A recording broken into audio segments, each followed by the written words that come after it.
Good afternoon. I'm Darrell Steinberg, the mayor of Sacramento. To all Sacramentans outraged by the needless death of George Floyd in Minneapolis, as your mayor, I share your outrage.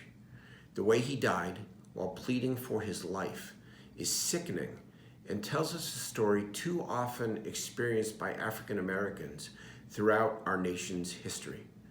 Racism is real. Implicit bias is real.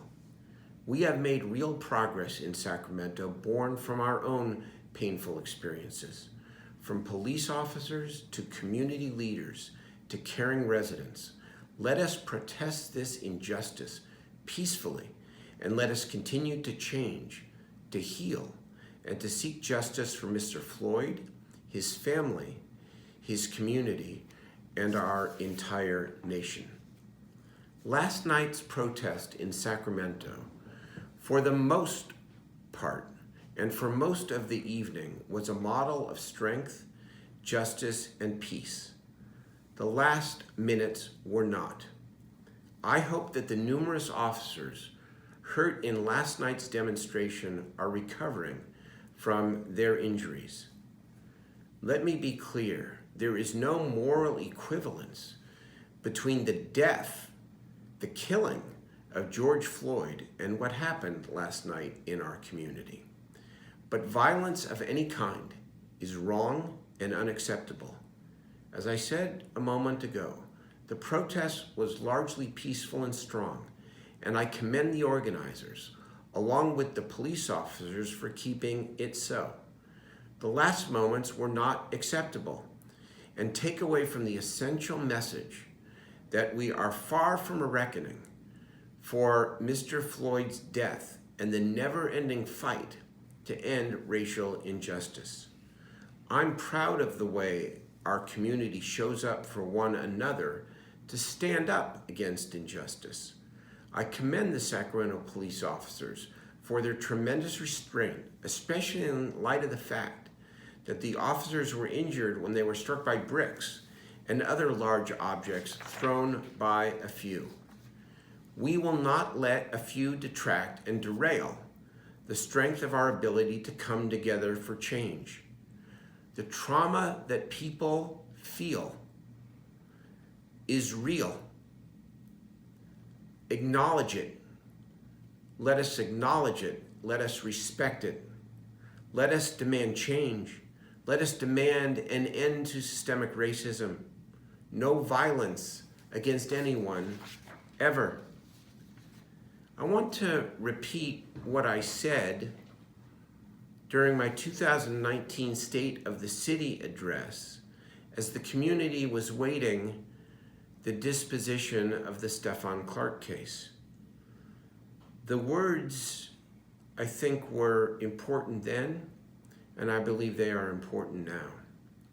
I said, I hope and pray and work for peace and nonviolence. We have all been working hard these last months, and especially the last weeks, to think, to organize, and to prepare for all possible outcomes.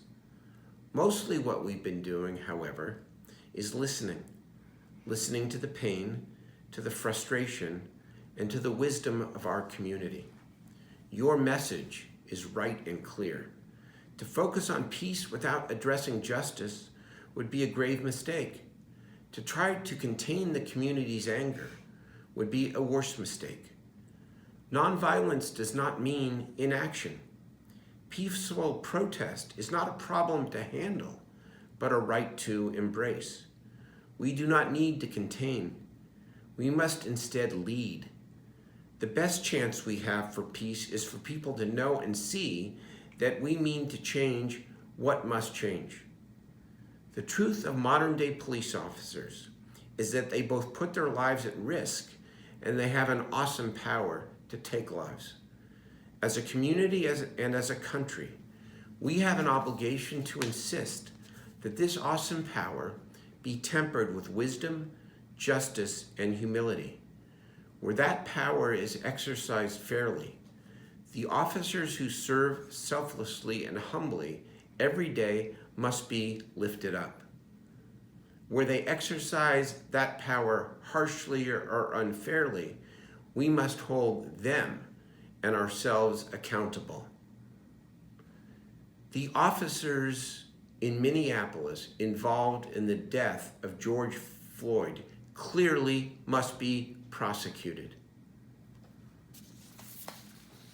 Finally, I want to reflect for a moment on the enormous strain our community and our country is under, what we are all feeling.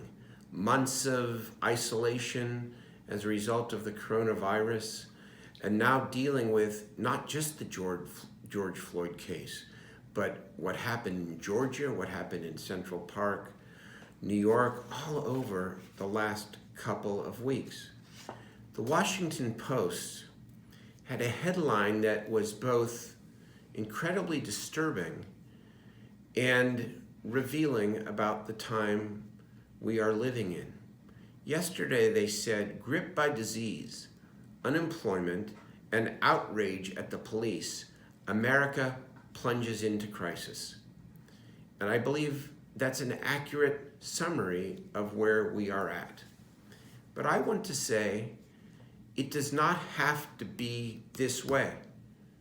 For the last months, the coronavirus has also shown us remarkable examples of selflessness, of resilience, and the best of the American spirit. We choose our path. No one chooses it for us.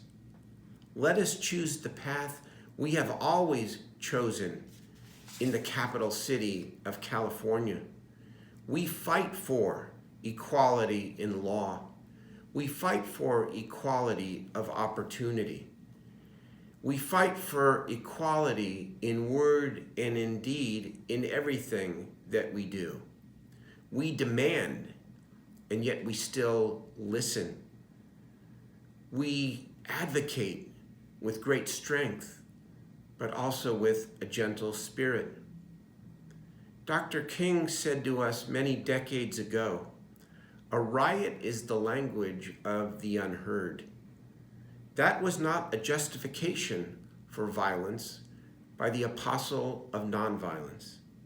It was instead a message to us all, decades after his passing, to know our sacred duty is to do all we can with all we have to ensure that he or she who is marginalized or left out must be loved, must be uplifted, and must be included. We will continue to do just that in the capital city, Sacramento, California. As we struggle these days, and as we emerge from the harsh coronavirus epidemic, we will continue to strive to heal wounds. We will continue to work on our imperfections. We will continue to fight for what is right, always. Justice and peace. Justice and peace, always. Thank you.